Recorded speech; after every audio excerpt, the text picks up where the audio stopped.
up, another What's up, another video? Today I'll be watching a replay, the commentary of one of my friends' games, and I want to try to expand more on not only my replays, but all other people's replays as well. And so he sent me over a replay of him playing his Tier 9 Mauschen. And this is more of a newer tank in the game. It replaced the VK 45.2B line to the mouse, because in Wargaming's eyes that the VK was more or less not suitable toward the mouse. Alright, basically, I do run a mod pack, so you'd be seeing my mods running, but he does not run the same mod packs as I do. So that's why you see mod pack running currently. Basically you have the Tier 9, Tier 9 Mauschen here, and it's a really good tank. I've never owned it yet, but I have played it before on the test servers, sandbox server. It is very good in the sense of going to the mouse, because it gives really more of a prepper to what Wargaming tended to do originally. And the VK, on the previous one, I'm an old school player. I used the VK going in the mouse, and what happened was that the VK was rear turreted, which made your playstyle, you know, because the Tier 8 at the time, back before the Mauschen was introduced, before the VK and the VK 45.28, the Tier 8 got buffed. What you had was basically a Tier 7 Tiger P, which more or less was not really a brawler heavy, but you know, you can brawl whenever top tier tank. Like say you got Tier 7, it can brawl a little bit, but most of the time it's more of a point and click, you know, pop out and like kind of a pop out, click, pop back into cover medium tank. The Tier 8 was more or less a medium tank because it had no armor, the great 88 gun, that was about it. And then your Tier 9 was the super heavy tank, but was rear turreted. Now the turret on the Tier 9 before all this was introduced was strong, but it was the weak point. But you couldn't really penetrate real reliably. It was still 50-50. Most people say it was not, but I do say that going against it many times in the past, and up to the point where this came out, the list was released, it was still kind of hard. And then they introduced the Mauschen and the VK 101P. Now, I'll have down in the description below another YouTuber who made their more relaxed video or review of the tank, and I'll send it below there. His name is Indoor Winner. He actually uploaded a video today as I'm making this video over the Mauschen. So the Mauschen, in other words, is more of a super heavy tank, and we're going to watch the replay. Now, as I see here, this is actually APCR high explosive, and it's custom skins, of course. He's carrying a lot of Shepherd Commander. He's carrying a lot of premium. Well, because it still gets Tier 10s, and the gun is still at 128. The penetration of this gun is basically 246 penetration on the armor piercing rounds with 490 average because of the 128 overall. The 128s you see in games that you see at Tier 8 is the Borsig 128 and the Scorpion G's 128. Those both also average 490. And of course you have the Yak Panther 2, 128 as well. So you mostly see when you see 490, you associate with the Tier 8 tank destroyers rather than the Tier 9s, because you see them when you gotta step up, you get this higher damage, but it's not in it's true as much as all. Now you see here as my our friend here, Strum 1944, aka Strum. I'll be calling him Strum because I don't call him his full name. Strum 1944. It's kind of hard to say like 1,000 times. So we're going to just call him Strum. And basically here you see him. He is very slow, and it's not because of his engine. He has a Maybach engine, which is one of rare, really good engines. But the problem is his weight and his ground resistance is on the south terrain. We're in a swampy terrain like this, and his ground resistance is bad. And it's because it's a super heavy tank, like we said before. So, luckily enough for him, he actually is top tank. That's why he's not hitting that 2 key right away. Because if he got like mostly Tier 10s, you probably have to hit that 2 key. Don't do this those other heavy tanks, because sometimes you're going to penetrate that. So you see here, we're going to go to a fixed counter mode again. He sees the IS-3 in the open. He shoots his lower plate. His 436 437 damage, excuse me. Then he moves up. Now, at this moment, you see the Amexes your rear ends into him, doing some damage to himself. He doesn't take no hit points away because he's a super heavy tank. Now, this T10 is very smart. He's actually using one of the weak points. That is, he's zooming at the lower plate, or excuse me, the name of the lower plate, but that is one of the major weak points here. You see, my friend Strum here is actually overextending himself, in my opinion. And that he's too exposed currently, because at this angle he will actually be penetrated by everything you see, because he has this major weak spot, but at the same time it's up at an angle where it could still ricochet. But the T10 is not really aiming there yet, and that's kind of here he has the stock turret, which is making me, plus he has only 1700 hit points, which makes me believe that maybe he's using the stock 122 was off the IS-3. I went back to a fixed position. The IS-3, he comes back out. My friend here, Strum, he prepares his tracks, not hitting his repair kit, as the repair kit's on the cooldown. Now there's a low range 40-ton shit in his side. He realizes that he backs off, and Rev decides to pop up a shot into him. He returns fire, doing 466, a little bit of low roll there, but that's okay. E4 pops up. He ricks off of him. He's going for the reload. Now he still has AP low. We're down to 955 hit points.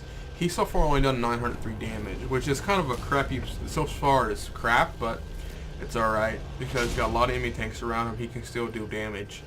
But every time he is trying to engage a tank, he's exposing himself even more, which is exploiting the enemy where they're able to pop up and do damage. The E4 thinks he can penetrate with regular AP, which he cannot. And he goes for the weak point on the pole on the T10. He misses. Now, mind you, this is a German gun, so it's very accurate, but it has a horrific aim time on these heavy tanks.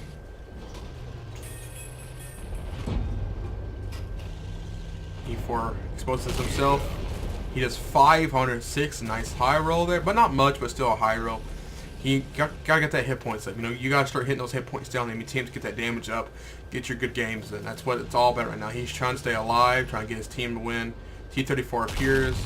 He goes for Capola and knock him out. He misses, but in return, we got a friendly helping him out. He got assistance from that. You have shots all around. Currently, he has targets to his front, targets to his left. He's trying to angle as best he can. Now, the key thing about this tank is that it's like a mouse, basically, and it's so flat, is that you have to really angle it properly. You have to move the hull along with a turret. You can't independently move each other. If you do, you want to get your weak spots open. You see here, they're actually trying to point in his front, which is they're actually failing. And you see here, he knocks down the low range 40-ton. He overextended. He thought maybe I could pin him really easily. Now the T10 now, at this moment, you saw the video here. At this moment, T10 realizing he can't pin with armor piercing. Most players at this point will actually hit the 2 key because, you know, you can't penetrate a target, hit the 2 key. I do the same thing as well. But rather than hitting the 2 key, the actually T10 is actually making a smart play here, but in a way, because my friend here is on 126 hit points now. He's actually shot him with a high explosive shell. So far, he's on 1600 damage. Friendly pot in the back of the map is actually supporting him right now currently. There's still 2 T-30s, major threats on the enemy team, and still are slowly bringing himself over to the other flank. You see the T-30 shot off his side and ricocheted off his side. He's very lucky at this moment because the T-30 could easily penetrate him, no problem. And you see the other T-30 appearing as well. Now, my friend here finally realizes they're next to him. They've been doing so much stuff around him. He'd been unaware, you know, what to do. T-30 ricks off his cheek. He got lucky there again. The T-30 has a really good 155mm cannon. It's a really good cannon. You can average up to 750 hit points. It's a really good cannon. And the E4 decides to pop out again. He realizes he moves his whole and turret. Like I said, you got to move both together to pull off those good angles to where you will not be penetrated. The T-30, in other words, like the T-34, has that weak spot on top of the turret, and he high rolls for 556 damage. Now, the T-30 has been a bad play there, but he's staying in position too long. But what I'm thinking is that since there are 2 tank destroyers on the ridge behind my friend here, that he realizes he can't really move. So the T-30s are dead. And he still has enemies in front of him. He's got the Scorpion Gs, which also pack a 128. They also average 490. He's well in the range of one-shotting, even with a high explosive round. The Scorpion G pops up, and he plants him 541, and the IS-3 finishes him off as well. Now there's one Scorpion G in front of him with 580, and you got an IS-3 still there. Now he's hitting the 2K APCR. I don't know why he's doing this for, but he plants another one into a 488 with APCR shell. I think he may have loaded for the T-30s a while back, and he forgot he maybe had it loaded. I'm not sure about that. But he's continuing. He's about to reload again. Now there's 4 targets in front of him. There's an IS-3, there's an E4, there's a T-49 moving up to try and engage, as well as the Scorpion G. He thinks the priority is the IS-3. The IS-3 ricks off him as well. He also ricks off as well. So, yeah, back and forth. Now we spot the last Scorpion G, which is still full health. He is trying to retreat back and trying to engage on the left side. And he so far up to this point made 3,233 hit points, been removed from the enemy team, which is what you have to do in this situation. When you're engaging multiple targets, you got to remove those hit points. He plants an HE shell into the E4, which was a bad call there, but I mean, he assumed that since they're all low hit points, HE probably been the best bet. IS-3 realizes he fired, he pops out, shoots, and ricochets off him as well. Most now, everybody's shooting armor piercing, or up to T-10 actually shooting high explosive. And so it surprised me at this point where everybody's not hitting that 2 key yet. And most people have been playing World of Tanks know up to really, in recently past year or two, that the go-to round for World of Tanks had been the 2 key. And you see my friend just appears on the ridge, knocking down the Scorpion G, and finishing off doing 3,542 damage, with a WNA of 4,278 at the end of the game, and 2 kills. And he's still left on 126 hit points. Let's check out some post-game results. So you see my friend here doing well over his carry here on his wall being tier 9. You know, he's pulling his weight as a tier 9 tank. You see he comes away doing an Ace Tanker Mastery Badge. That's really, surprising, because most people who play this tank don't really know how to play it, and the few who do pull off a lot of Ace Tankers a lot of time. It's just not because of it's a hard tank to learn. It's not because it's, not too hard to play. It's just because it fits the player style. Because you see here, it's kind of slow.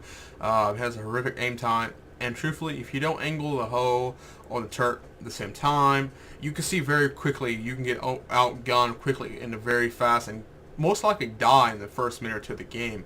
As you see my friend here actually was overwhelmed by many enemies, and they was actually failing to penetrate him because his well angling skills he able to do.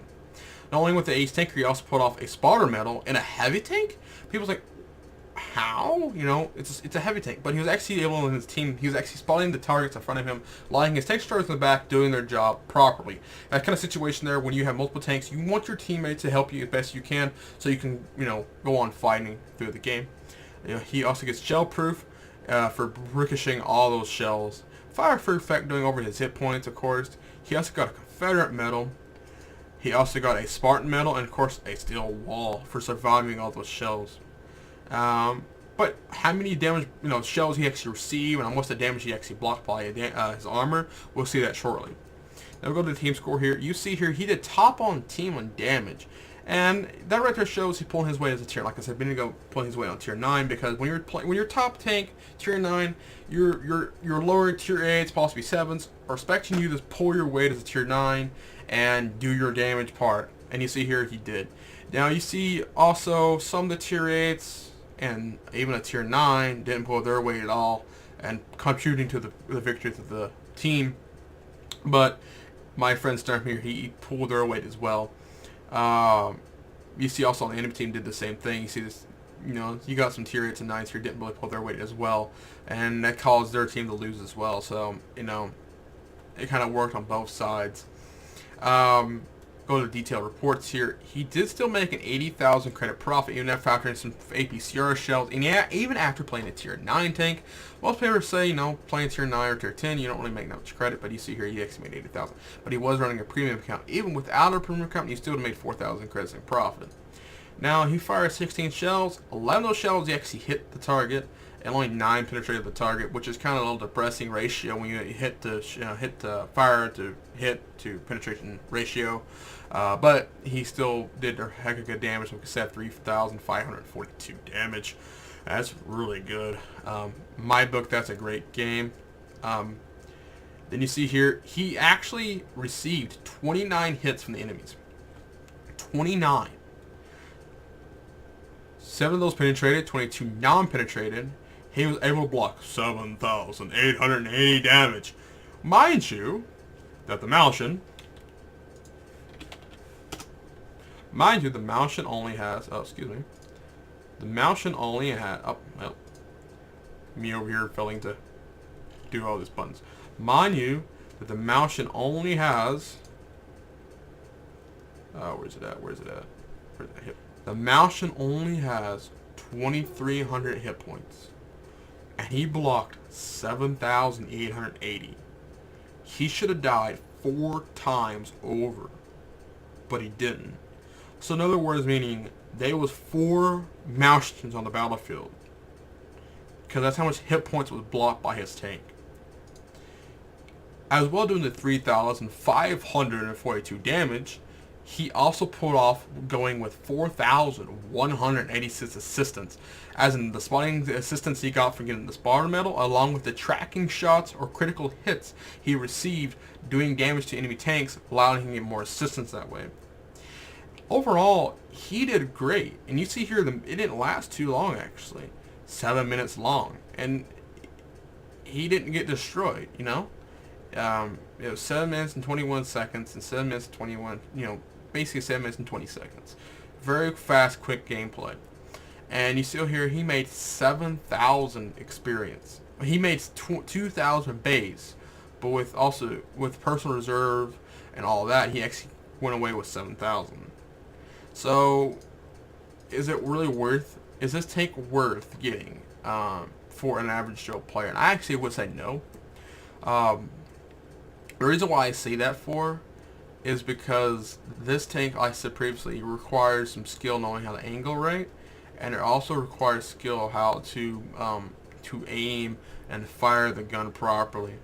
It has, like I said, a horrific aim time, and most players would, at the moment of seeing a target in the reticle, would have fired, and they would have completely missed this target. There's no point of arguing with that. They also, you gotta remember, like I said, about the slowness. And the problem with that also is that when you have more than maybe 1 or 2 in front of you, close or far range, you're dead. I mean, you see here he had like 6 or 7 in front of him, and those just pinning him left and right, because you can't focus more on one person at a time because it's so boxy. And as soon as you turn your turret a little bit to the left or a little bit to the right, they're going to pin through the weak points. And you can't play this in open maps, right? This is a tank to deal with during an open map. So basically when you're like on Marovka or Parovka, when you get those big giant open maps, you're dead. Because as soon as you get lit, pow, pow, pow, and you get penetrated left and right, and you're dead. Luckily for him, my friend here, Strum, he was on a swamp, which swamp is kind of heavy friendly in a way, as you got some terrain. Plus, the north side, my mistake, the north side, where he spawned, it kind of had a terrain toward the castle area in the bottom left-hand corner. It was more friendly for heavy tanks. So yeah, I hope you guys enjoyed this video. I'll be also making another replay sooner of DT West Killer 11, and he'll be playing his ISU 152, so check out for that video, and always hit that like button below, subscribe. Peace.